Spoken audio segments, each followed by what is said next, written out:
Bienvenidos a Conciencia Vial. Estamos comenzando un nuevo programa junto a ustedes. Gracias por estar siempre allí en la pantalla de Canal 5. Hoy vamos a tener, entre otros temas, lo que significa la actuación post-siniestro. Realmente va a ser muy interesante hablar de este tema porque a veces uno es el primero en llegar a la escena de un siniestro y no sabe cómo reaccionar. Probablemente igual no sepa cómo reaccionar, pero hoy vamos a estar hablando de ese tema. Y por otro lado, la gente del Ministerio de Transporte nos va a estar explicando sobre las regulaciones que se le realiza al transporte de carga. Momento de comenzar el programa de hoy. Aquí comienza Conciencia Vial.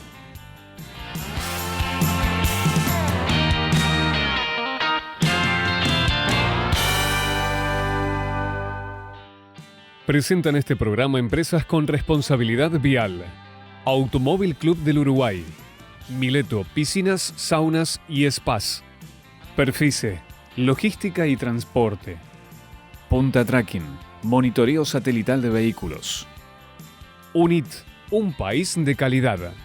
Banco de Seguros del Estado. En Uruguay nadie te da más seguridad. UTE, transformando con energía nuestro país.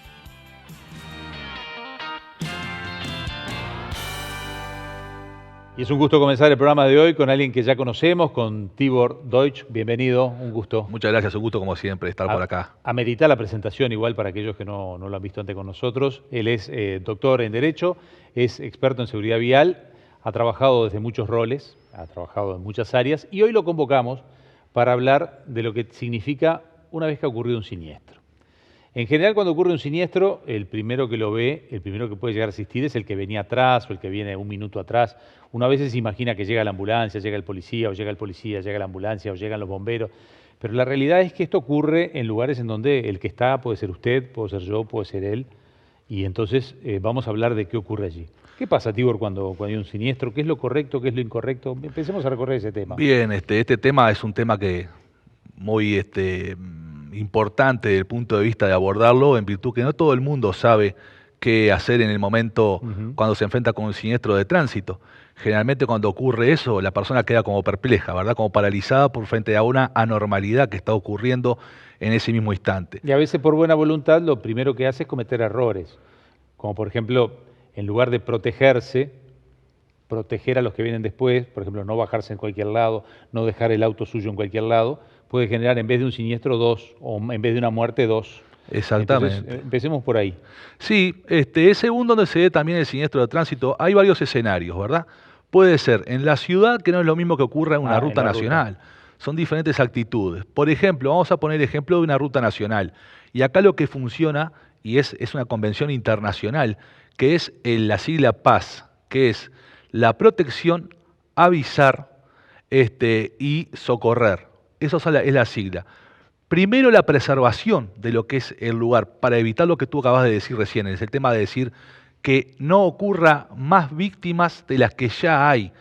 Es decir, el primero que llega al lugar del hecho, el que se encuentra con esa situación, lo que tiene que hacer en principio desde su lugar es poner en lugar seguro el vehículo y él también estar en la seguridad. Después, en segundo término, es poner lo que es un triángulo de un lado y del otro para avisar que acá hay un siniestro de tránsito. Cuando hablamos de poner el vehículo propio, yo no soy el siniestrado, sino el primero que llega, no quiere decir dejarlo en la banquina. A veces hay que salirse de la ruta, ver dónde hay una entrada de campo, o sea, dejarlo realmente en un lugar que no afecte. En un lugar seguro, porque ese vehículo también puede ser siniestrado perfectamente.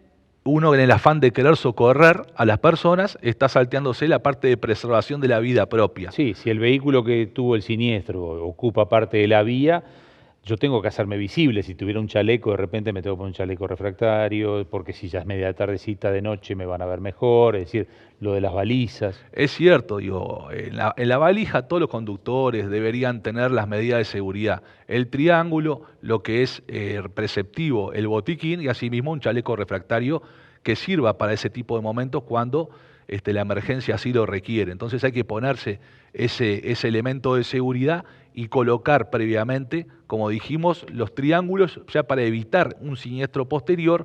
Eso es la preservación propiamente y, como tú dijiste, colocar el vehículo en un lugar el cual sea seguro para que no haya que lamentar más víctimas de las que ya hay. Esto lleva unos segundos, unos minutos, es una toma de decisión rápida. Exactamente. Pero hay que tomarla, porque después sí sabemos que cada segundo, cada minuto cuenta, sobre todo en rutas donde va a demorar en llegar la asistencia, allí pasamos al segundo paso. Suponemos que ya hicimos lo correcto, está todo asegurado. ¿Qué hacemos después? Exactamente, esa parte es fundamental. A veces la persona dice, pero no, primero lo que toca hacer es llamar al 911, al 911 cuando hay niños, evidentemente, hablamos para todo el mundo acá. Y realmente es más importante esa parte que, como tú dijiste, lleva un minuto asegurar y enseguida pasamos a la fase de la comunicación al 911 para entregar a la autoridad y ya ir viendo y describiendo y no cortar nunca el teléfono y a mantenerse con la operadora para que la persona u operador que esté de turno en ese momento vaya comunicando cuántas personas son, qué tipo de siniestro hay, para ya ir disponiendo de los equipos. Fundamentalmente pasar la ubicación del lugar. Eso es algo realmente importante. Sí, tratar de ser claro para que el que está del otro lado sepa dónde demandar la ayuda. Exactamente. Y después pasar a la parte del socorro. La comunicación siempre va a mantener el tema del aviso. El PAS, dijimos, la parte es avisar a las autoridades, mantenerse en comunicación. Sin perjuicio de eso, ya enseguida socorrer. Pero para socorrer también no hay que saber específicamente de primeros auxilios. Ya acompañando primero a la persona, ya avisándole que va en camino la ayuda, ya está haciendo de mucha ayuda de ese momento. Mejor si sabemos de primeros auxilios, porque ya vamos a poder identificar qué tipo de heridas tiene la persona y de qué forma vamos a abordar esas heridas. Pero sí es verdad que ahí hay un límite, ¿no? En ser honesto con uno mismo, de saber qué tanto sabemos nosotros de primeros auxilios o de ayuda, porque no es lo mismo que el que justo llega es un doctor, es un médico, que ahí sí va a operar seguramente como médico, sabiendo lo que ocurre, que una persona que no tiene ni idea. El que no tiene ni idea a veces mejor ni tocar. Exacto. Hay determinadas situaciones, entonces ahí la doctrina de lo que es el ámbito galeno se divide en que, en primera instancia, te dicen, no hay que tocar a nadie, porque si tú mueves a la persona, le podés generar una lesión, incluso hasta discapacitante, Sí. o bien hasta, pero si veo hasta la combustible muerte. suelto, ahí capaz que cambio de opinión. Y ahí sí hay un peligro de incendio, evidentemente, pero también la doctrina también se divide en otra de los vértices, de las aristas, vamos a decir, que es el tema, pongámosle que hay una persona, un ser querido nuestro, que está requiriendo auxilio. ¿Qué haría la persona? ¿Dejar y esperar o llevárselo enseguida y a dar la asistencia? Entonces, ahí la Cruz Roja manifiesta que el porcentaje de esas personas movidas que puedan generar lesiones es ínfimo ante la oportunidad de la persona que tenga de poder ser retirada de ese lugar y enseguida ser asistida, porque los minutos, como tú dijiste, cuentan. Claro. Pero ahí puedo tener la información del 911, que me puede decir, mire, estamos a 10 minutos de llegar, estamos a 5 o estamos a 40 minutos. Si me dicen estamos a 40 minutos, seguramente tenga que aplicar esa segunda parte. Se estará preguntando la gente en la casa y dice, pero ¿y qué hago si ya pasaron 5 o 10 minutos? Yo me quedé con la persona, le estoy diciendo que se calme, pero yo veo que tiene mucho sangrado. Tengo el botiquín en el auto, nunca me explicaron para qué, cómo se usa, ¿qué hago? Bien, existen la situación de primeros auxilios. Lo que haría cualquier persona, primero, como dijimos anteriormente, acompañar a esa persona, darle contacto físico también, estar con la persona, tratar de calmarlo y decirle que la ambulancia ya fue llamada y viene en camino a la asistencia médica. Y los primeros auxilios, eso es para otros capítulos más largos, lógicamente, pero si vemos una herida sangrante, ¿qué puede hacer la persona? Con un paño de donde sea, si sea una manga, lo que sea, o sacarse la camisa, con presión en la herida para que la persona que no se desangre, por ejemplo. Después hay otras situaciones en las cuales, por ejemplo, si uno ve que hay una amputación o un corte de una arteria, la persona puede hacer un torniquete. O sea, nadie está preparado, o no, muy pocos están preparados para eso. Problemas reales. Entonces, el ser humano también... Ni tampoco para enfrentarse a una escena de un siniestro muy grave.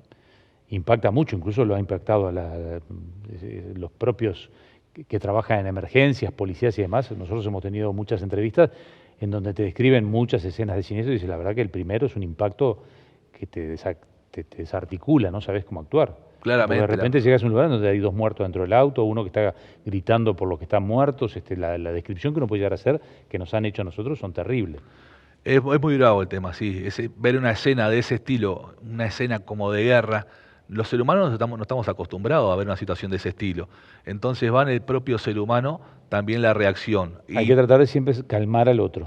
Exactamente. Ya acompañándolo ya es algo muy importante y haciendo previa comunicación, como dijimos, siguiendo esos 3 pasos, lo que es la protección, el aviso y el socorro. Aunque nosotros no sepamos, por lo menos estamos acompañando a la persona y esas primeras situaciones que podemos ir haciendo, como dijimos, esa compresión o es en ese caso extremo un torniquete, que eso ya es más difícil. Y además se va dando que a veces van llegando otros vehículos y también está bueno que si uno conoce este PAS, pueda transmitírselo a los demás, porque seguramente si nosotros dejamos el vehículo en un lugar seguro, es probable que un segundo vehículo lo dejen tirado en la ruta porque no saben de esto. Entonces, también hay alguien que sepa tiene que organizar un poco y decirle al otro, al que no está siniestrado, a veces también decirle al otro, no dejes el auto ahí y explicar esto mismo que acabas de explicar Y vos. nosotros tenemos que por lo menos, ya que estamos teniendo esta vía de comunicación que llega a muchas personas, acordarnos de que va a venir una ambulancia o un vehículo de emergencia atrás. Entonces, uno Tiene que que va a llegar, hacer, tiene que poder llegar. va a dejar las vías libres para que llegue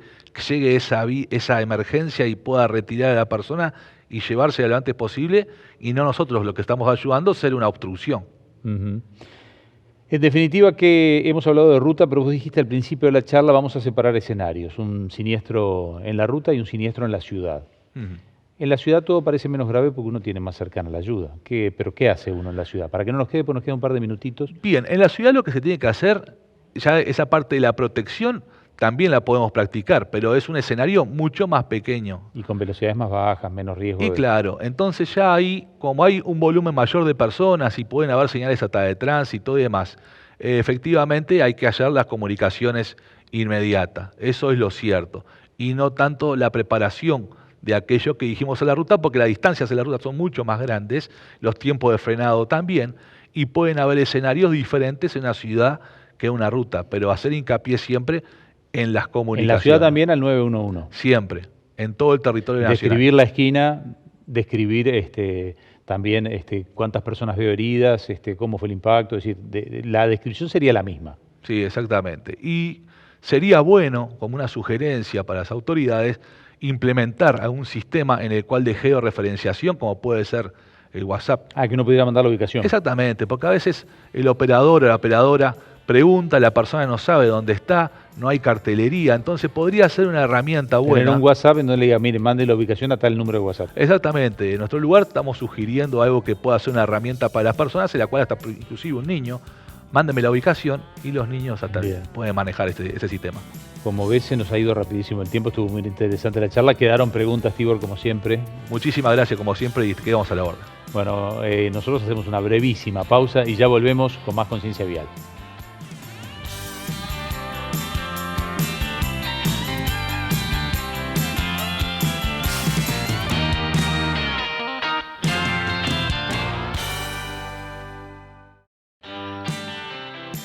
Agradecemos a Demarco Sistemas de Almacenaje, Hotel Crystal Tower, Fabián Ciuto Intercoafer, Julio Selman con sus marcas Spencer Bryson, Camisa BV Cantoni y American Crew.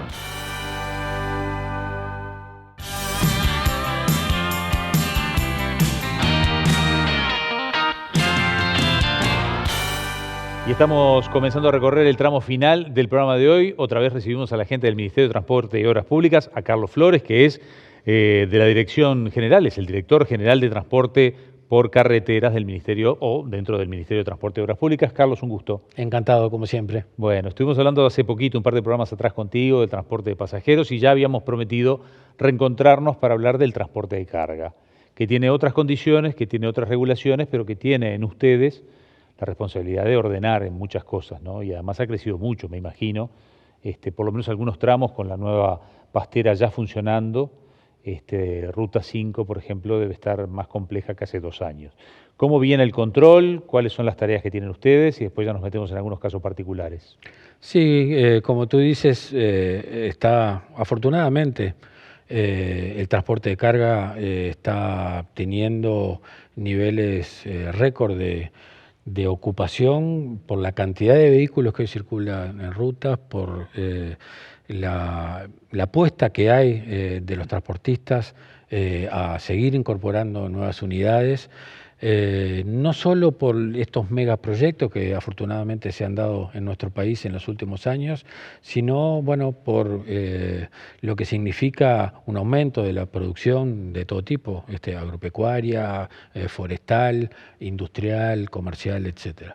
Eso hace que año tras año se viene incrementando la cantidad de unidades de vehículos de carga que recorren el país, con la particularidad, además, que estamos viviendo en un periodo de transición de todo punto de vista, desde el punto de vista del cambio de la matriz energética, donde se están haciendo hoy en día ya experiencias que tienen que ver con la utilización de combustibles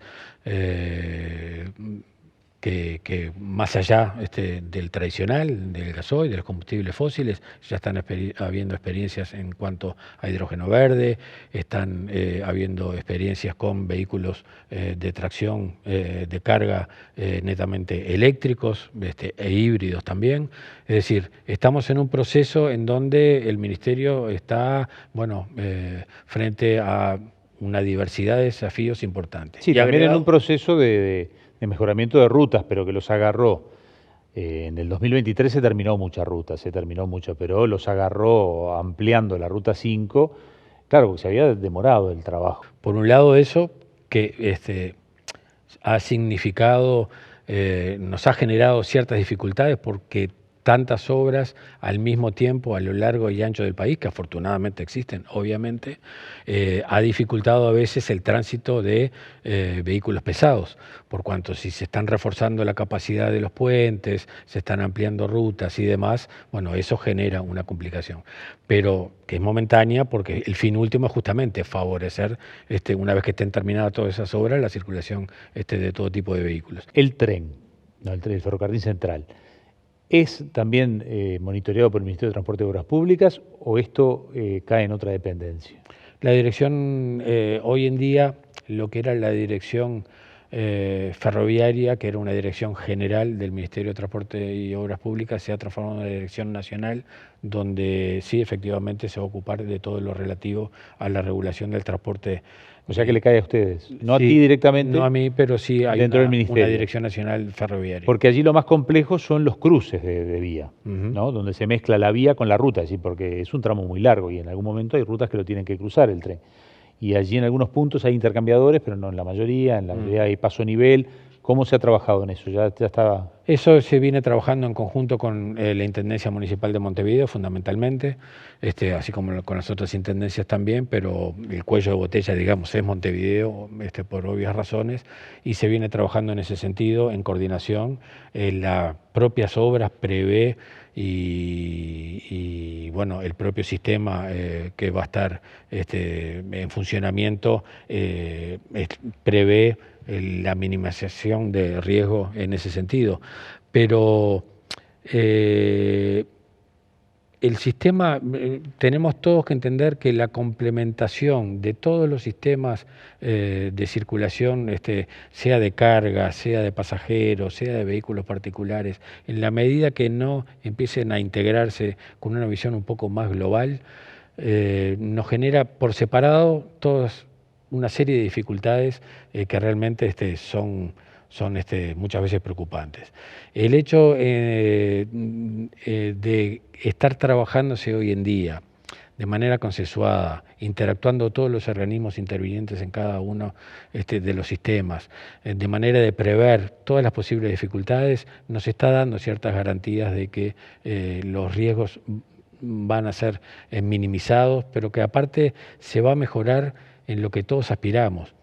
En un sistema de transporte, sea de cargas, sea de pasajeros, es mucho más eficiente, mucho más eficaz, que preserve no solo la seguridad vial, que fomente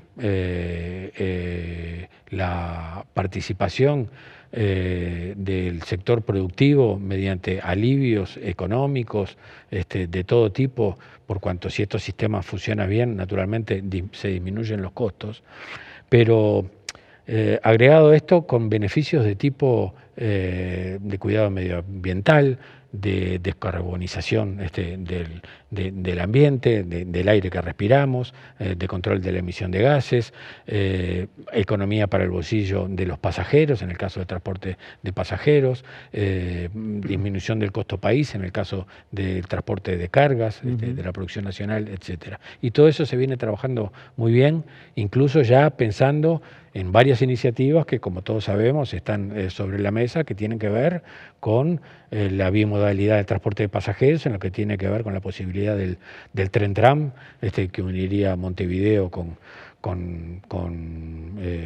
por toda la ruta interbalnearia y Avenida Italia, uniendo Montevideo y Canelones, para descongestionar no solo a nivel departamental, sino en la interbalnearia también, las rutas nacionales. Así que esa complementación, esa complementariedad se está dando, afortunadamente. Interactuamos todos los organismos bajo esa consigna, disminuir los riesgos en cuanto a la seguridad vial, la seguridad de las personas que viajamos en las rutas, en cualquiera de las modalidades, costo económico, cuidado del medio ambiente y, naturalmente, esto requiere la promoción de todos estos servicios. Y para eso, bueno, estamos trabajando también. Muchísimas gracias por hoy, Carlos. Se nos ha acabado el tiempo, pero un gusto, como siempre, tenerte por acá. Encantado. Muchas gracias a ti por la invitación. Y gracias a ustedes por habernos acompañado también en este programa. Ya estamos terminando Conciencia Vial por hoy, pero ya los estamos invitando para que nos acompañen la semana que viene. Durante la semana, allí en el número de teléfono que ha estado apareciendo en pantalla, pueden mandar cualquier pregunta, sugerencia o comentarios. Que pueden servir porque les quedó la duda durante la nota o servir para otros programas si es que ustedes tienen la duda. Así que los esperamos en el correo de la semana también con esas preguntas y hasta la próxima cuando les diga que estamos haciendo juntos Conciencia Vial. Hasta entonces.